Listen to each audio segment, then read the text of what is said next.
Samajwadi party के अध्यक्ष अखिलेश यादव ने योगी सरकार के वन डिस्ट्रिक्ट वन प्रोडक्ट योजना को निशाना साधा है। उन्होंने कहा कि अमेरिका के टैरिफ की वजह से यूपी के कारोबारियों को भी नुकसान हो रहा है, लेकिन आज व्यापारियों की कोई नहीं सुन रहा। सपा अध्यक्ष ने कहा कि अमेरिका ने जब से भारतीय उत्पादों पर टैरिफ लगाया है, तब से हमारे भदोही के कारपेट से जुड़े हुए कारोबारी मुरादाबाद में ब्रास से जुड़े कारोबारी भी संकट में आ गए हैं। सरकारी company Indian oil corporation limited, जिसे इंडियन ऑयल के नाम से भी जाना जाता है, एक बड़ा फैसला लिया है। कंपनी ने कहा कि कंपनी चालू तिमाही में भी रूस से कच्चे तेल की खरीद जारी रखेगी। कंपनी ने बताया कि कंपनी की आर्थिक स्थिति पर निर्भर करेगा। सपनों का शहर मुंबई पानी से लबालब हो चुका है। पिछले कुछ दिनों से हो रही लगातार बारिश ने मुंबई रेलवे की रफ्तार को रोक दिया है। ट्रैक पानी में डूब गए हैं और ट्रेनें अपने निर्धारित समय से देरी से चल रही हैं। वहीं कई ट्रेनें कैंसिल भी हो गई हैं। इससे ट्रेन के जरिए सफर करने की सोच रहे बहुत से मुसाफिरों के लिए परेशानियां खड़ी हुई हैं।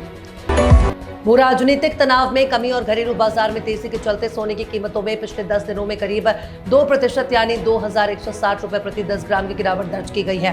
पारंपरिक तौर पर अगस्त, सितंबर और अक्टूबर के महीनों में सोने की मांग ज्यादा रहती है, क्योंकि इस दौरान गणेश चतुर्थी, नवरात्रि और दिवाली जैसे बड़े त्योहार आते हैं। हाल ही में सोना रिकॉर्ड ऊंचाई पर पहुंच गया था।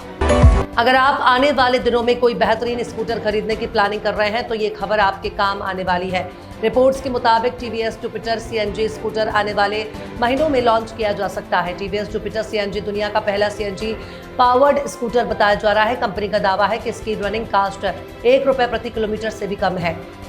यूपी के रामपुर के बाद अब उत्तराखंड के ऊधम सिंह नगर में भी बर्ड फ्लू की दस्तक से हड़कंप मच गया।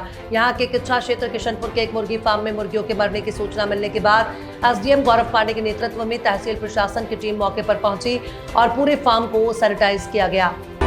अमेरिका से टैरिफ पर तनाव के बीच भारत के लिए पड़ोसी देश चीन से राहत की खबर आई है। दोनों देश के रिश्ते में सुधार हो रहा है और सीमा पर स्थिरता बहाल हो रही है।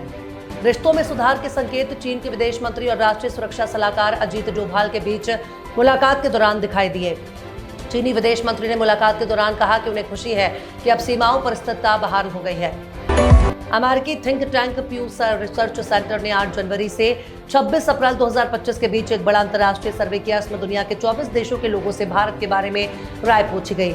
सर्वे में 47% लोगों की भारत के प्रति सकारात्मक राय, 38% लोगों की नकारात्मक राय, जबकि 13% लोगों ने कोई राय ही नहीं दी। इस तरह से वैश्विक स्तर पर भारत की छवि अभी भी पॉजिटिव दिशा में है।